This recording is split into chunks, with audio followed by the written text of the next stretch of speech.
Bismillahirrahmanirrahim. It's a regular Yin Yoga practice class, so I hope you will guys enjoy this class. Let's please start. Come into the child pose. Hey everybody, and welcome to Yin Yoga. You're definitely in for a treat in this one. Let's go ahead and get started in child's pose.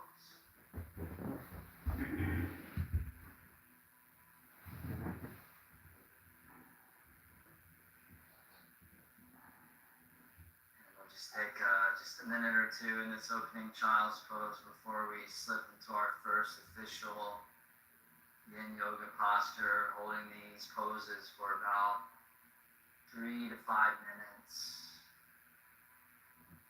And really slowing things down to a whole other level. And not just our body, but also our brain waves. Persian poet Rumi said, "Be still, be quiet, find acquaintance with silence, go inside and delve into your heart."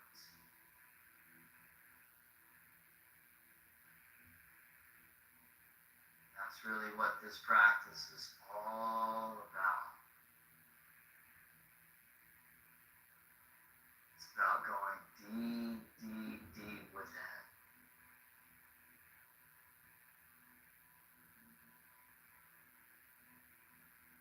In the same way, there's a force of gravity that's weighing us all down.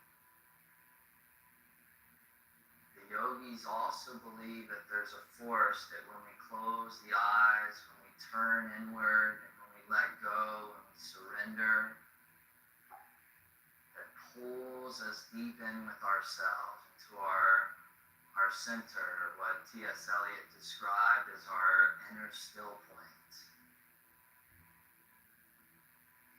And to be the still point within the turning of the world.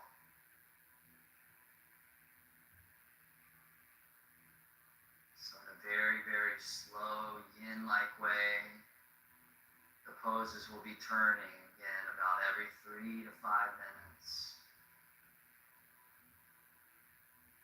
This gives us a little bit of time to get into those connected tissues, to invoke that healing medicine within the deep internal fascial matrix, to bring a level of restoration into our joints, our tendons, our ligaments, our bones.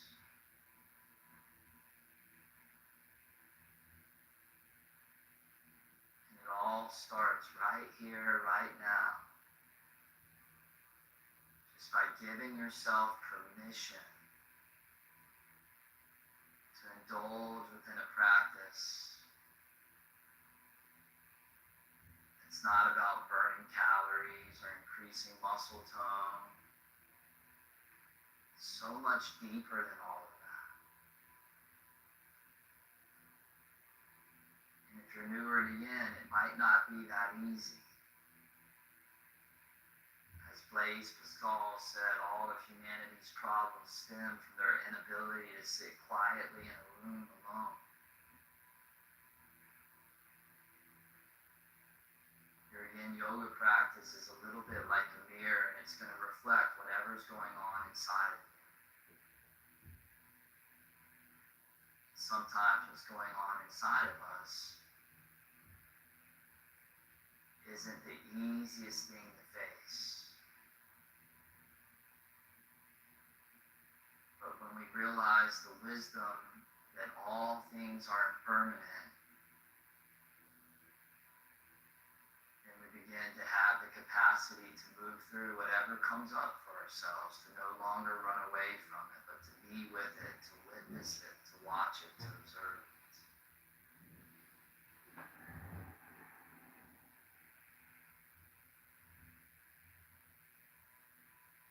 From here, nice and easily, just come all the way up to all fours, tabletop position, and we'll segue into our first first official yin pose.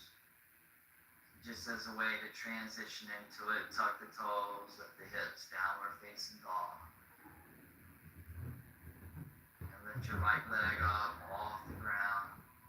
And swing the right foot gently forward all the way to the top of your yoga mat as you release your left knee all the way down to the mat. Release the top of your left foot.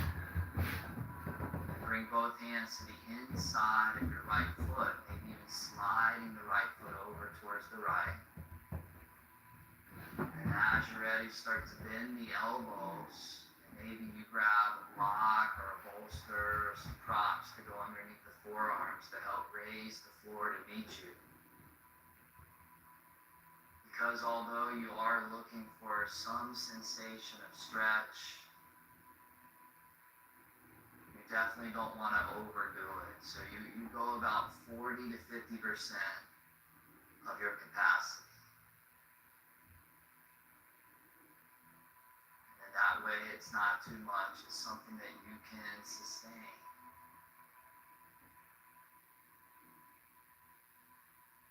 So the first phase of the yin pose is simply to just find the edge. And that edge is totally personal to you.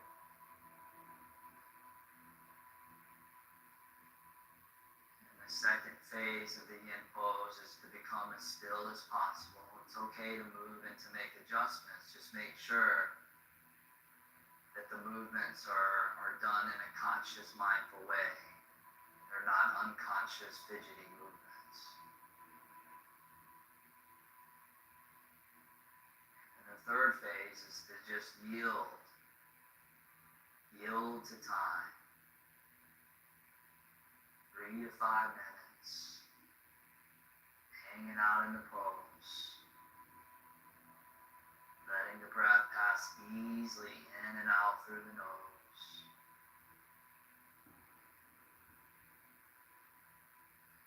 And just witnessing, watching whatever arises. And also whatever passes.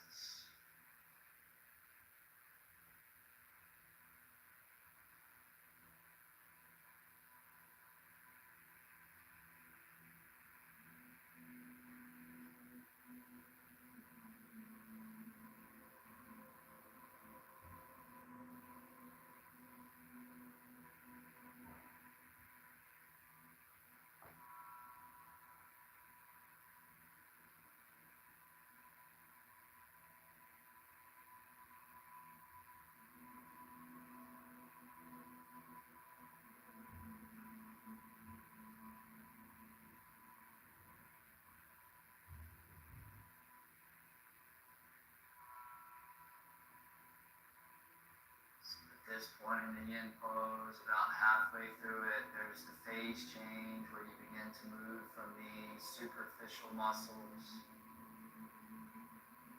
to that deeper fascial matrix. It's so profound how you get into the connective tissues that connect everything from the surface of the skin all the way down to the nucleus of all the cells in the body.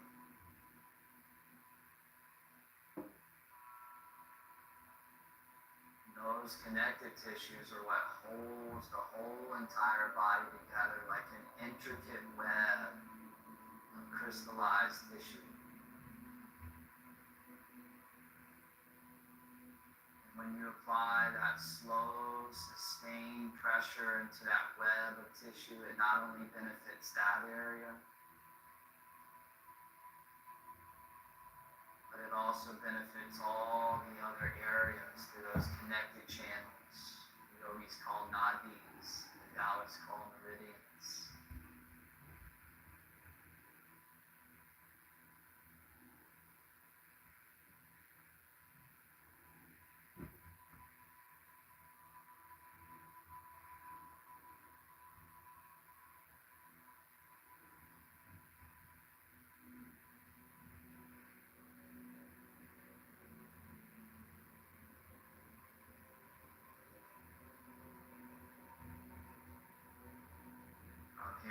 nice and easily begin to transition all the way back up onto your hands.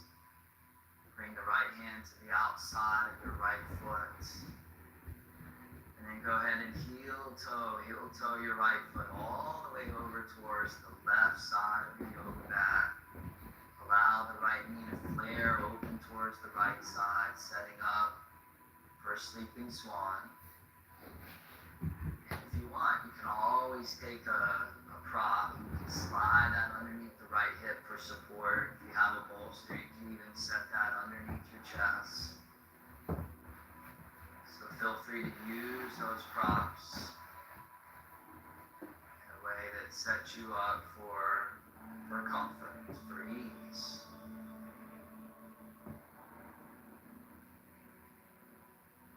After about 3 minutes or so in that previous dragon pose, now 3 minutes in the sleeping swan. It's the same area but a slightly different aim.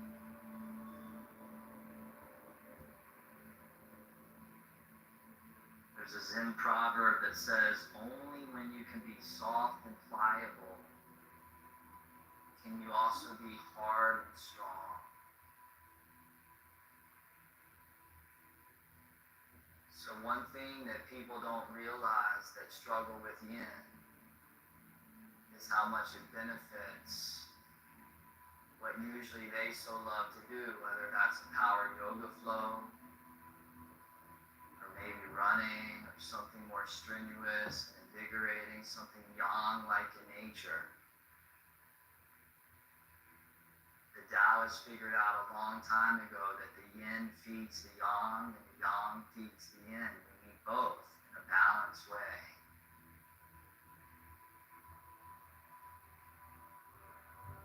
So you've been moving through this 108-day program. Some of these classes have been so vigorous and rigorous, so yang-like in nature, that it only makes sense to explore the other end of the spectrum.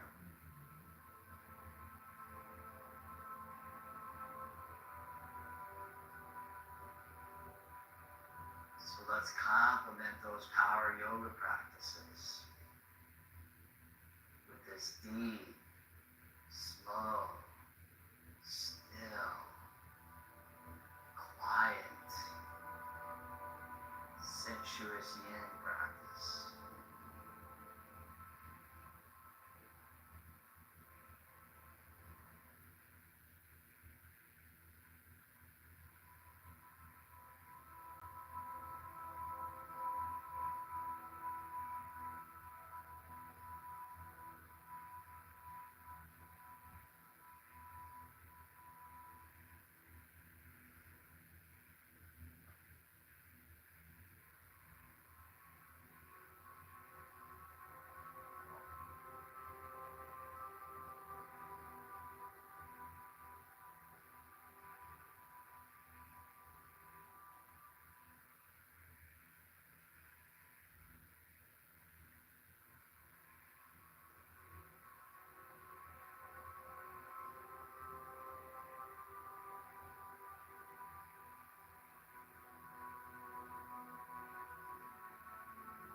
Periodically within a practice like this, very similar to meditation practice,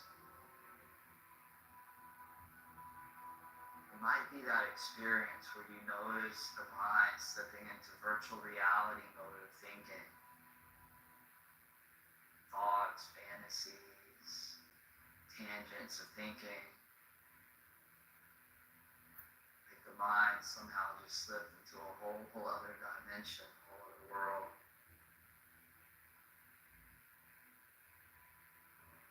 Just like in your power yoga practice, the name of the game is presence. So if and when you do notice the mind drifting away, can you gently draw the awareness back to the pose? One tool or one practice that's simple but very effective of reinforcing that is to, in that moment, take a deeper inhale through the nose.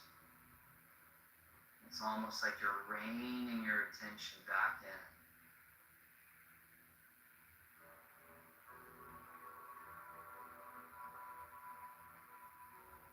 Because the Buddha said, rule your mind, otherwise your mind will rule you.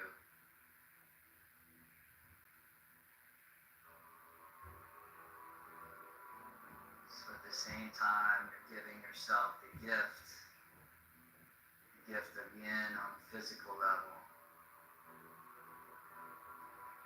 There is that mental component of also strengthening and reinforcing presence.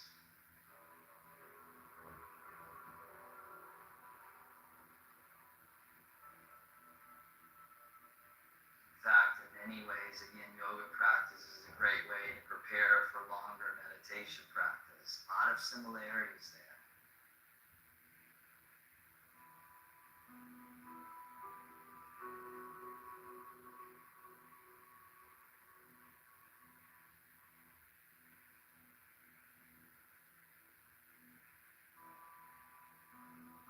Nice and easily, go ahead and ease your way all the way up onto your hands. Taking your time, shift your weight into that outer right hip, and swing your left leg all the way around towards the front. The sole of the right foot to your inner left thigh for the half butterfly pose. Take both arms and reach those all the way up above you. And exhale, fold all the way over and down.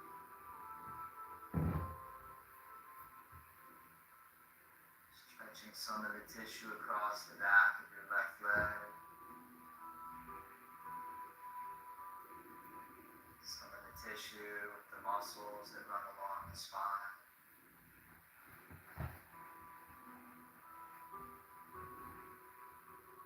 Come into these shapes. See if you can do it in a very relaxed way. If we're engaging those exterior superficial muscles, then it's hard to access the deeper tissue underneath it. It's almost like your superficial muscles is a type of armor. And although we might need that armor in other forms of fitness or even in the world, our Yin Yoga practice is an opportunity to set the armor aside.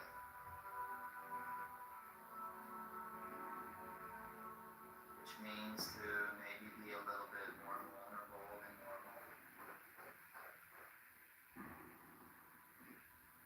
But the container has been set.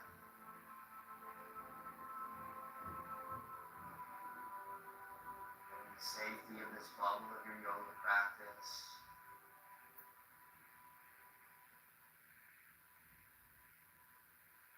There's no roles or responsibilities other than the role of just stripping it all away. So there you are, just in that pure, authentic self.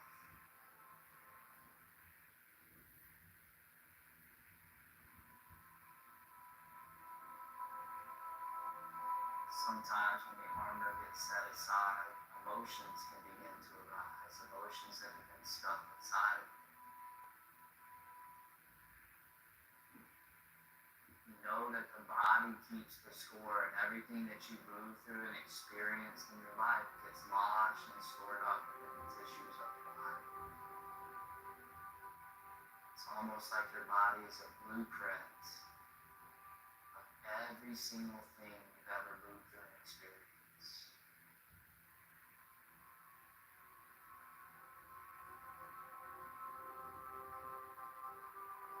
So in Yin Yoga, it's a little bit like you're an archaeologist digging into the earth of the body. But instead of searching out artifacts, you're searching out things that have gotten lodged within that have no longer served. Physical tension, repressed emotion.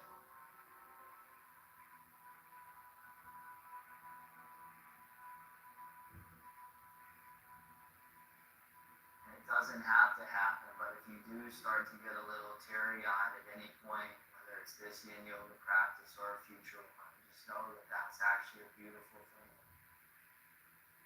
Those are called the tears of the way.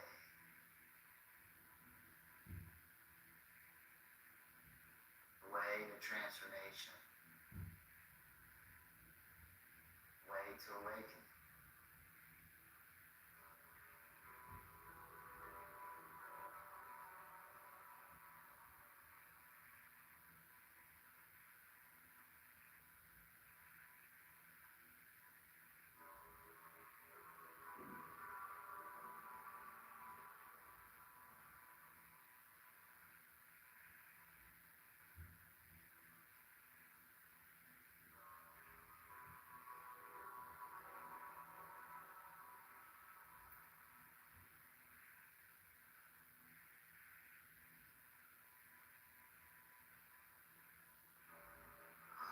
Nice and easily, go ahead and come all the way back up. From here, bring your right knee to face the sky, and then draw your right foot back by the outer right hip, right thigh. And for this one, it may feel a little intense. It's personal, but you can always put a prop to go underneath your left sit bone, a block, a blanket. And if it's intense, you just stay right there, just sitting up. But some people, it may feel good to lean back into the hands or the forearms. Or you may see some of our students here just using a bolster, which could be really nice if you have one of those to lean back onto that bolster, which is a great way of opening up the chest and the lungs and the heart.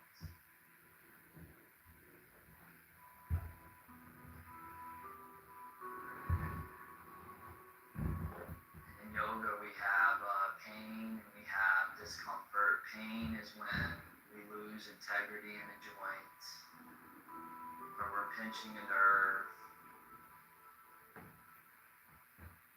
But discomfort is similar to what you may experience on a massage table. You're just exposing some knots, some tension, some kinks. So naturally, you want to avoid the pain, but a little bit of discomfort can be a really good thing.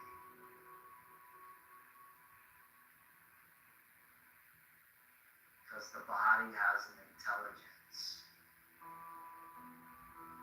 And when the intelligence encounters just the right amount of stress or pressure, the body goes to work to make those tissues that are encountering that pressure and that stress to become more resilient, so the next time it encounters a similar force of stress, it can handle it more easily. So it does that by making the tissue stronger, but also more durable and elastic.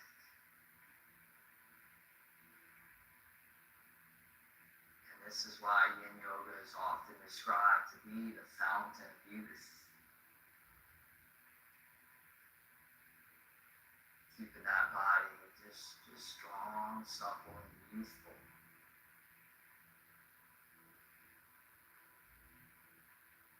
And much more likely to be injury-free.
slowly begin to transition all the way back up. You're just taking your time.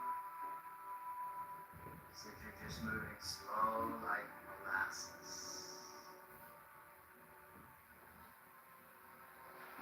Get up to seated, just ever so slightly lean over to the left and extend the right leg out towards straight. Let the blood have a moment to rush through that right knee joint. And from here, reach down, grab your left foot, left ankle, and just set it on top of your right knee. Setting up for fire log pose or power yoga, what we call double seated pigeon. So then the right foot to come underneath your left knee, left thigh. You could always modify and just crossing the left shin in front of the right shin. Reach those arms all the way up to the sky above you. And then just fold over and down just to your own perfect degree.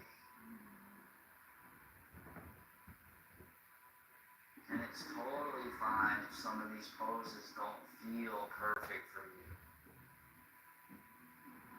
It's totally fine if your pose doesn't look like what somebody else's poses look like. The model on the cover of a magazine, the student in the yoga video, the person next to you in that yoga studio, they just look so perfect in their pose. Please have the wisdom to embrace all of you, including your imperfection. There was an older monk that every afternoon would walk from the temple down to the river with 2 buckets to go pick up water. But one of the buckets had a few small holes in it. So naturally the water would leak out through the holes onto the ground. And one afternoon, a younger monk asked the older monk, "Why do you continue to carry the bucket with the broken holes?" And the older monk responded, "If I didn't have the holes in the bucket, the water wouldn't fall into the ground." And the young monk looked along the path, and where the water would flow every single afternoon were beautiful wildflowers everywhere.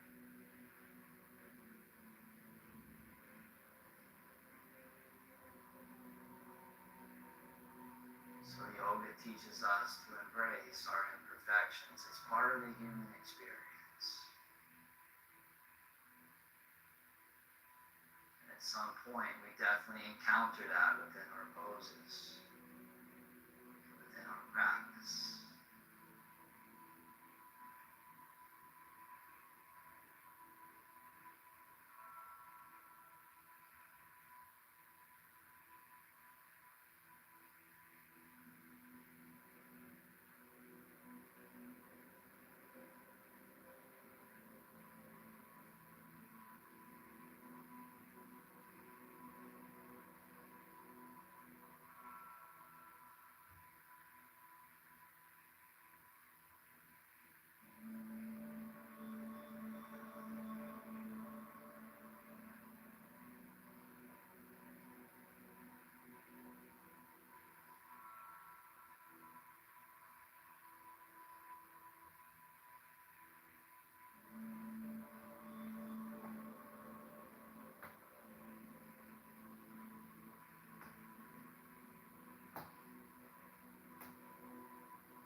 From here, slowly exhale to that one. crossing the shins over top of each other, roll over onto all fours, tabletop position. Slide the knees back 3 or 4 inches behind the hips. And then hip circles just begin to move the hips, move the body. Just big circles as a way to enhance what you just did.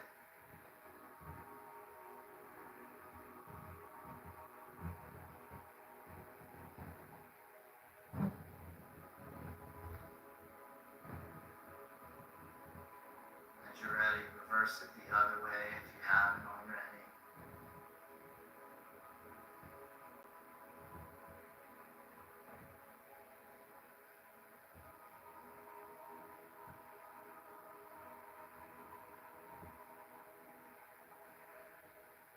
Back to your downward facing dog, tucking the toes, picking those hips back up, taking a few moments to walk out the dog, should feel nice as well.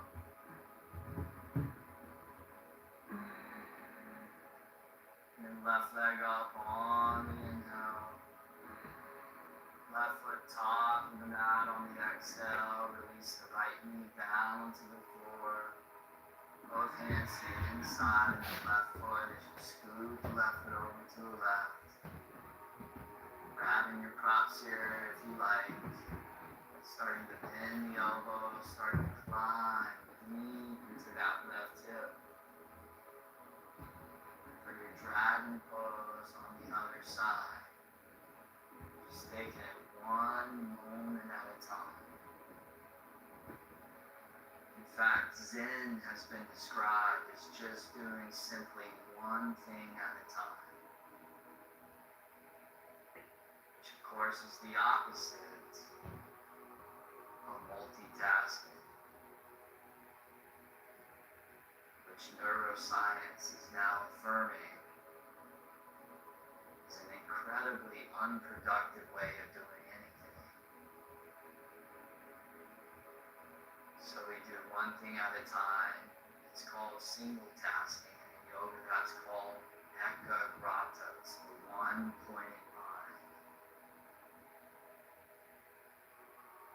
So it's almost like my mind and my focus becomes like a laser. Wherever I decide, wherever I choose to direct that laser is completely up to me.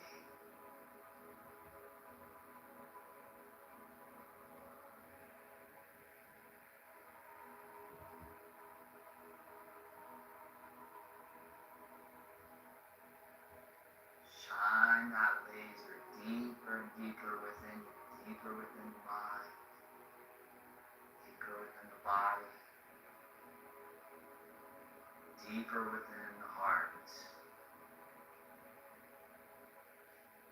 Almost as if you're bringing light, the light of awareness to what is unconscious, what has been hidden. Anything that you expose to the light becomes revealed and becomes seen.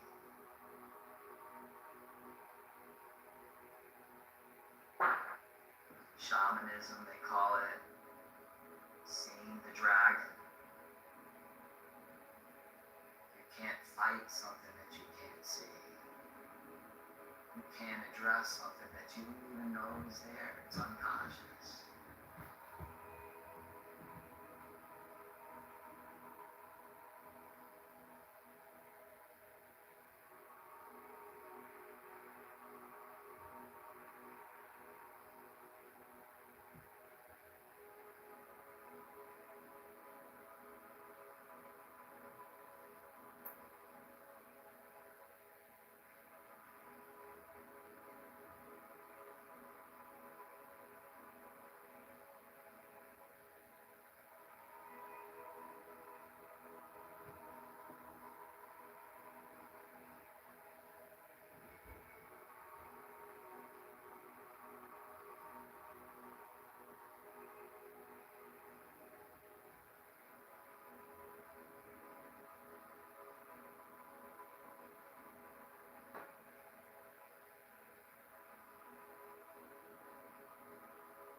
Slowly come all the way back up onto your hands. Bring the left hand to the outside of the left foot, left leg. Scoot that left foot all the way across the mat, all the way over towards the right. As you relax that outer left knee, all the way over towards the left. Setting up sleeping swan on the other side. Allowing that torso to drape out over top that front left leg.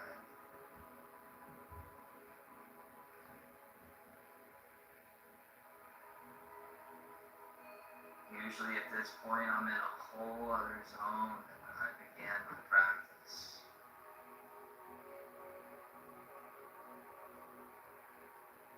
It's almost like I moved from time into the timeless. Form into the formless, from finite to the infinite to the eternal.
That's it for that one. Go ahead and come all the way back up onto your hands. When you're ready, lean into the left hip, swing the right leg all the way around towards the front. Setting up for that half butterfly pose. Reach those arms all the way up on the mat. Fold all the way over down on the exhale.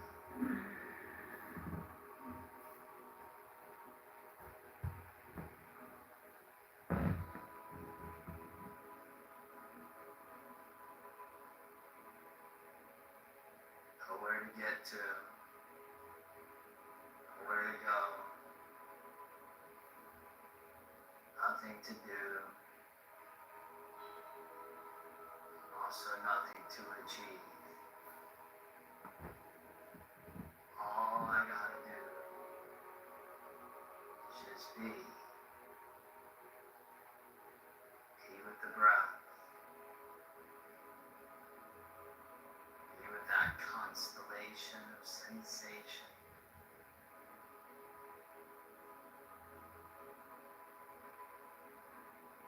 To observe how it arises.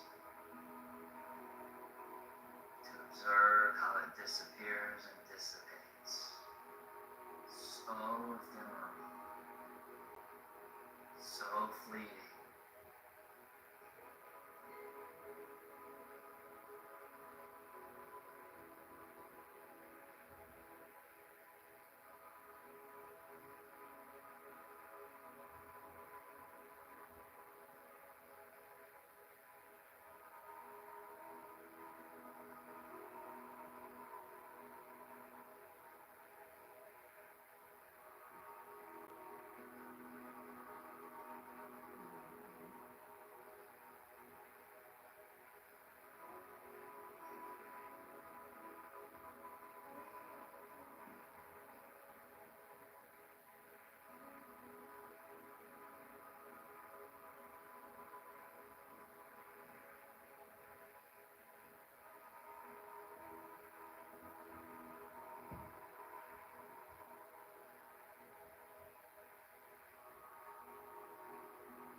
Take a last few breaths there.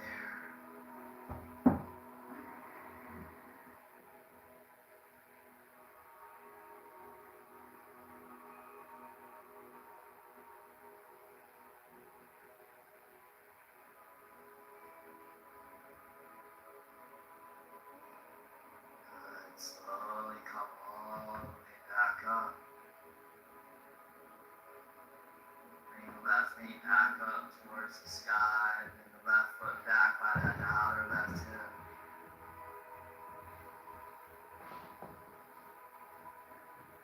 Maybe putting a prop to go underneath that right glute, that right hip. Maybe setting up a bolster behind you. Just beginning to lean back to the hands, the forearms, the elbows, or to stay upright. That feels more appropriate.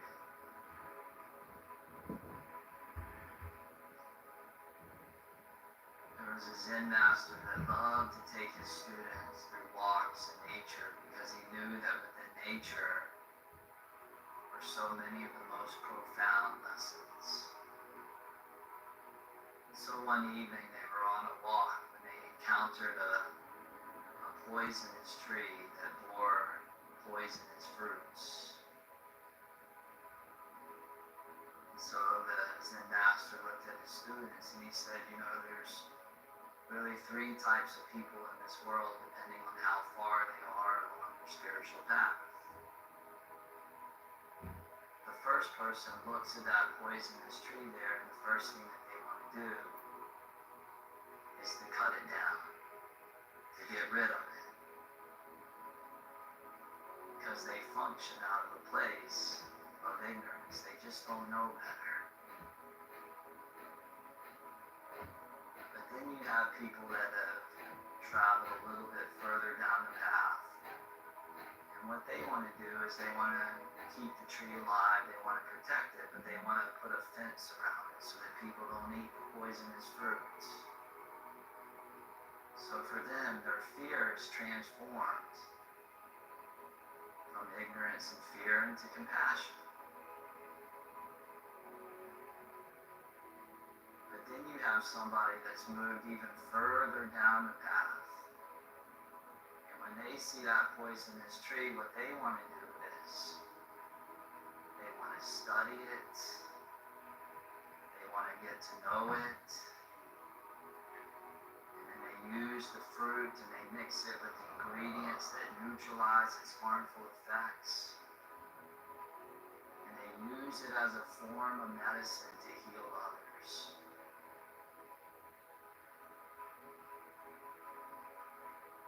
And these are the awakened ones.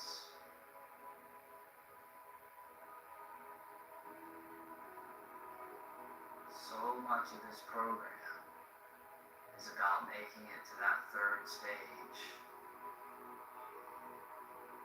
So that when we encounter difficult people in our lives or people with different perspectives, we don't cut them down.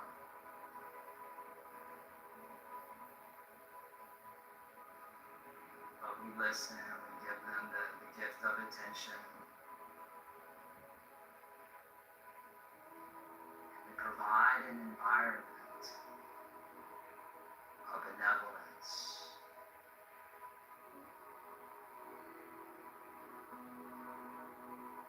And perhaps, maybe, we get to transform poison into the medicine within others.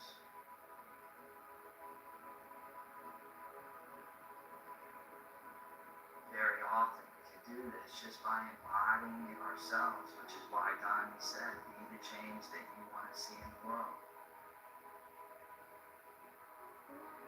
Want to see more compassion in the world, you got to embody that within you.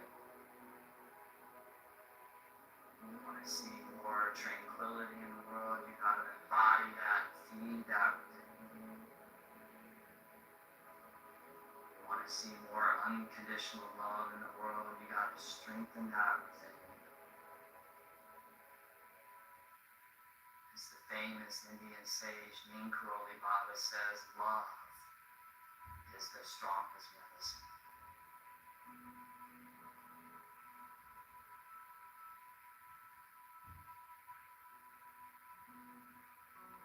Nice and easy, go ahead and come all the way back up.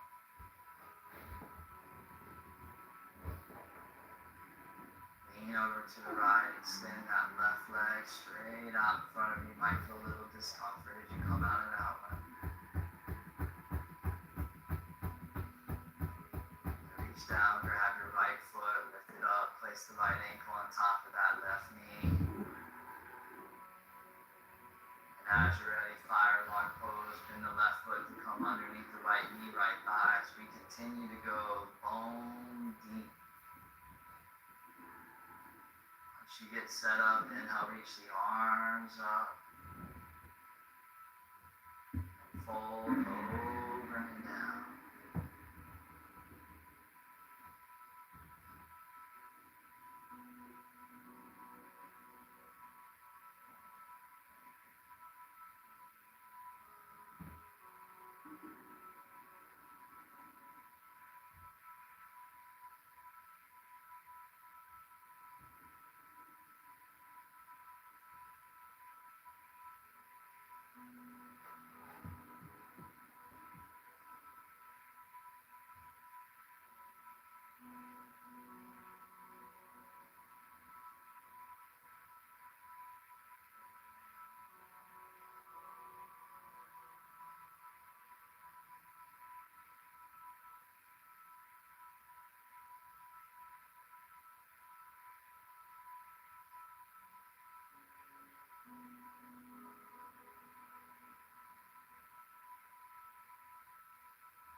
turn and rotate the body to face the left side of the space, setting up for dragonfly. So open the legs out.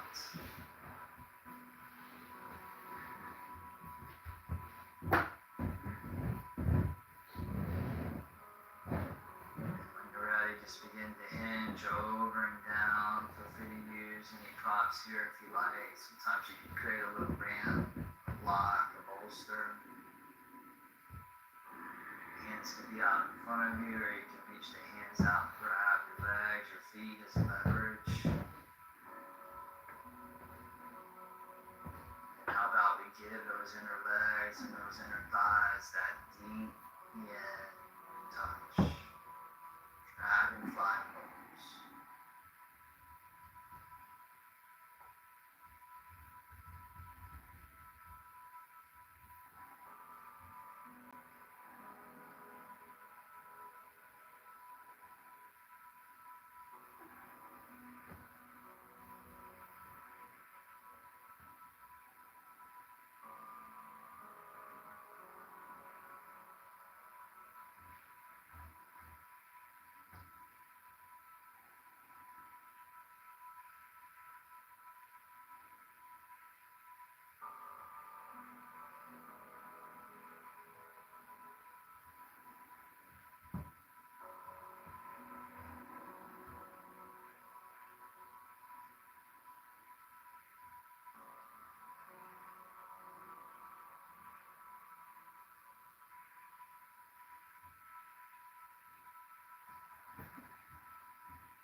Slowly begin to transition your way out of the dragonfly.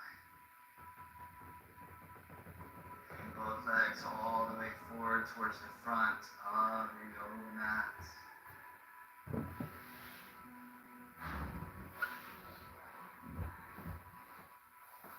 The last seated yin pose is caterpillar, so both arms are all the way up. Forward all the way over and down.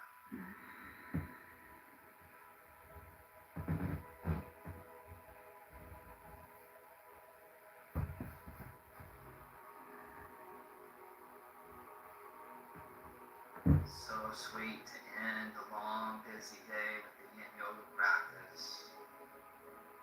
Sometimes we might have to do it in the morning or the afternoon, but something about doing it right before bed just prepares the nervous system and the brain and the mind for a really, really deep night's sleep.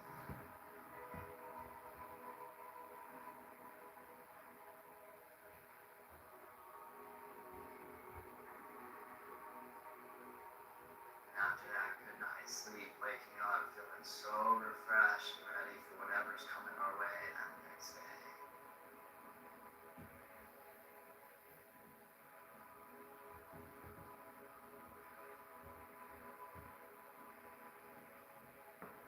Same way that movement done with awareness is medicine for your body.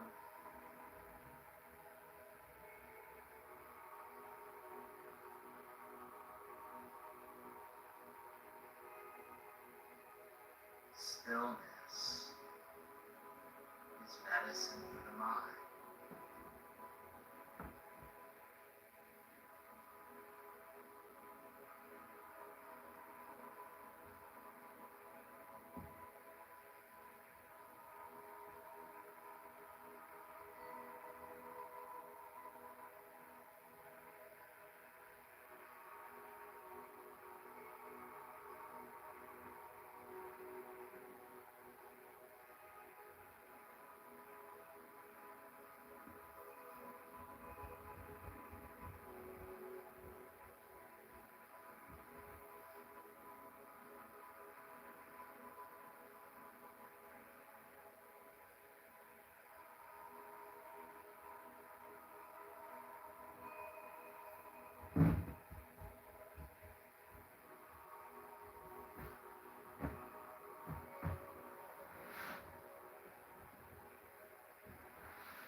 Nice and easily begin to transition all the way back up. Slowly release all the way down to your back, all the way down to your yoga mat. Come into a final resting position, corpse, and if you want, you can always slide the bolster to go right underneath your knees.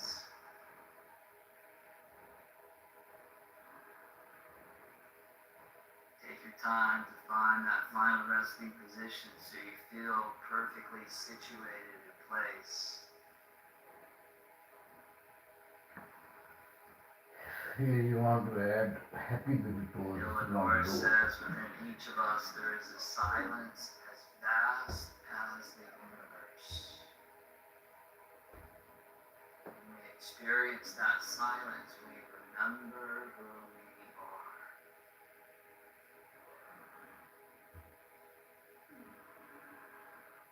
These last few Touch left minutes, knee on the ground and stretch the right leg. see how vast. Now can you hold your big toes with the both fingers and stretch your legs if you want, and easily inhale Shavasana. and open your legs and exhale.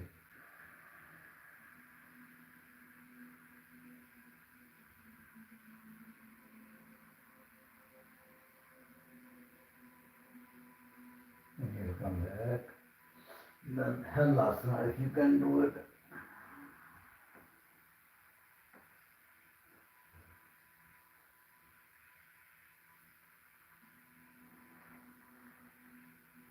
Come back.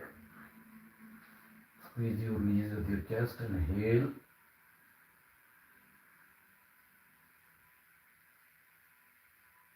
Curl your head towards your knees.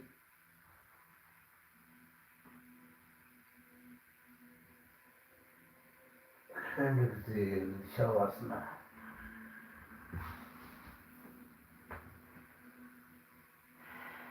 Relax your body, relax your mind.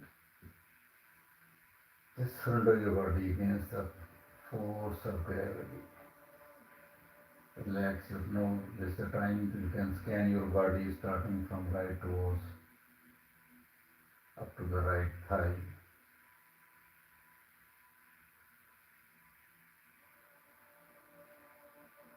Scan every portion of the leg.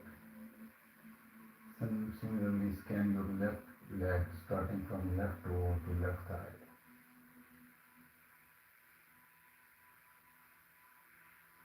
Let go. Relax your both legs. Now scan your belly button, scan your tummy, scan your each and everything in your stomach. Feel the sensation. Scan your lower back. Just focus your kidneys, right kidney and left kidney. Then scan your right lungs, right ribs. Similarly, scan your left ribs and left lungs. Just inhale and exhale. Keep breathing, please. Always remember inhale and exhale through your nose.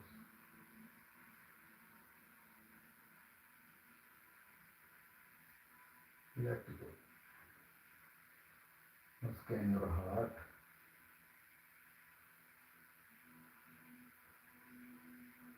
Just bring focus on your right shoulder, right arm, right hand. Scan your fingers, scan your nails of your fingers. Scan your palm, scan your right wrist. And travel towards your right shoulder. Relax. Similarly, scan your left hand, left fingers, left nails, and left wrist hand. Let go. Slowly and gradually scan your left arm, left elbow, left shoulder, and let go. Now bring your attention towards your face. Let's observe your face. It's looking a smiling face. Relax, calm. Everybody nice and easily. Take a deeper inhale through the nose. Out the mouth, exhale, let it go. Place one hand on your belly, one hand over your heart. Just taking a moment to get gratitude to your yin practice. For bringing you back to the wisdom of balance, of stillness, of wholeness. To give gratitude to this body supporting you through this PY108 journey.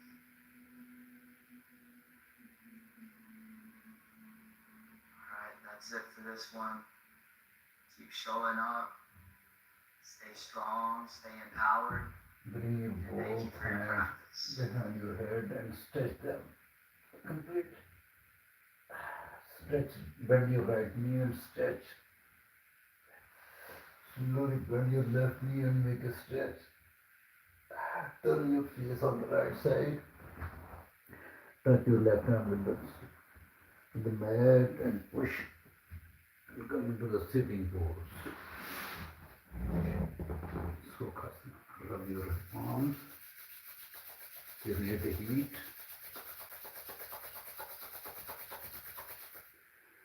Put your palms on the rise. Allahu samawati wal ard. Little massage, gentle massage your face, your nose, your ears, your neck. So thank you very much for being in practice with me, and I am grateful to my members who are continue to highlight our cause and raising the level of community with the healthy yoga exercises. So keep connected with me every time.